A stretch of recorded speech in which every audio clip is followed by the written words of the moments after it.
Potensi pertumbuhan PT Unilever Indonesia Tbk masih sangat besar sejalan dengan prospektifnya bisnis perseroan. Kita akan membahas prospek bisnis dan saham PT Unilever Indonesia bersama analis Bina Arta Sekuritas Navan Aji Gusta. Mas Navan, ini kalau kita melihat kinerja Unilever selama 3 kuartal ini paling tidak ya, ini bagaimana Mas? Ya memang kalau kita akui selama kuartal ketiga tahun ini memang terjadi slight decrease ya pada kinerja net profit UNPR sebesar ya minus 1,3% gitu ya.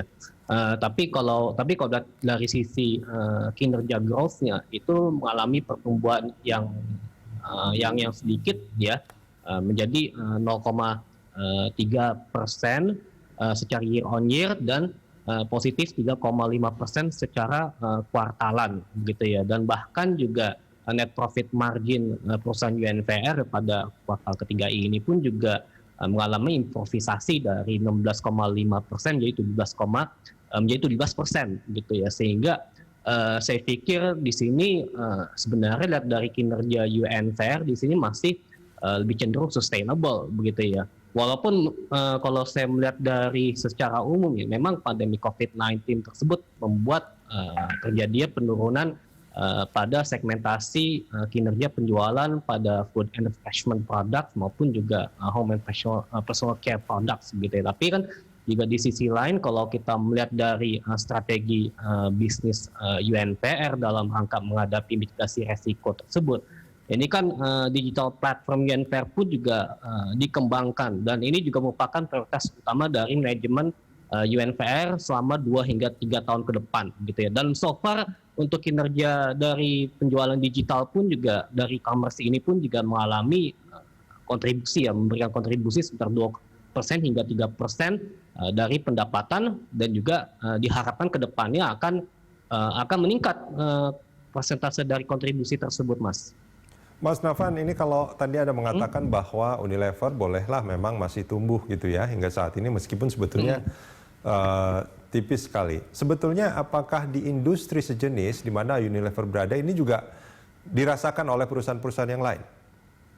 Ya memang kalau kita akui perusahaan-perusahaan lain pun juga mengalami tantangan yang sama begitu ya. Misalkan seperti ada Mayora, kemudian juga ada Indofood dan lain sebagainya begitu. Tapi kalau misalkan jika kita melihat dari mitigasi resiko, ya memang perusahaan-perusahaan tersebut ini kan juga merupakan perusahaan di mana market cap-nya juga lumayan kuat gitu ya.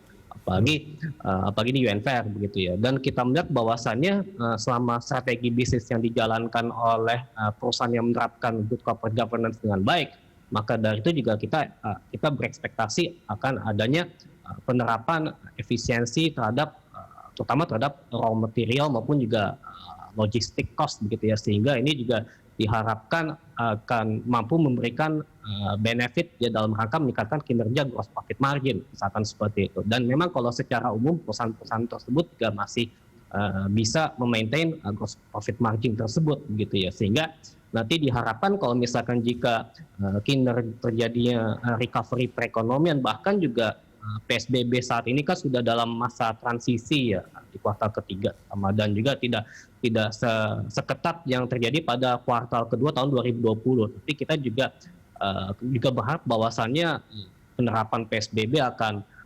berlangsung berkurang gitu ya, sehingga nanti pada kuartal keempat akan terjadi peningkatan kinerja ya memang secara umum di sektor konsumer dan khususnya juga di UNPR ini, Mas.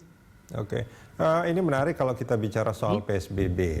Banyak yang mengatakan bahwa sebetulnya produk-produk perusahaan itu bisa diperdagangkan melalui jalur-jalur distribusi yang tidak konvensional seperti e-commerce, marketplace, dan ya digital seperti itu. Nah, Anda melihat apakah cara-cara seperti itu memang signifikan mempengaruhi kinerja fundamental Unilever?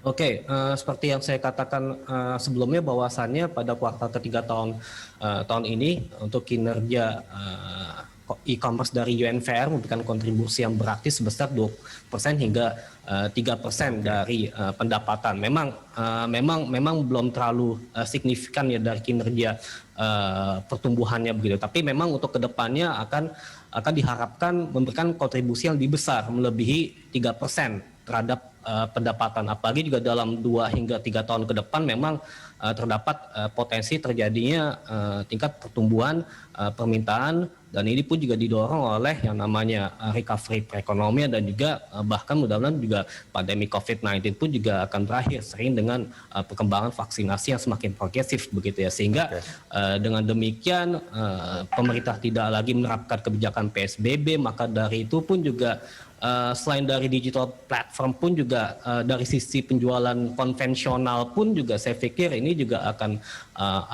bisa memberikan kontribusi positif bagi UNVR. Kalau dari proyeksi kami untuk proyeksi pendapatan di tahun 2020 itu akan meningkat ya dari 42,9 triliun jadi 43,12 triliun rupiah. Untuk tahun 2021 juga akan meningkat jadi 43,35 triliun rupiah. Sementara untuk laba bersih kami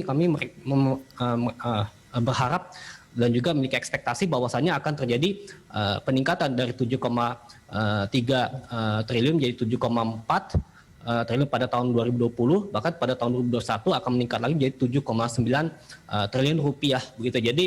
Jadi kalau saya melihat untuk kinerja pendapatan maupun juga dari kinerja laba bersih UNVR ke depannya akan terlihat lebih progresif, Mas. Oke, baik. Mas Navana Jugusta, kita jeda sebentar. Kita akan lanjutkan di segmen berikut. Pemirsa jangan kemana-mana, Corporate Action masih akan kembali usai jeda.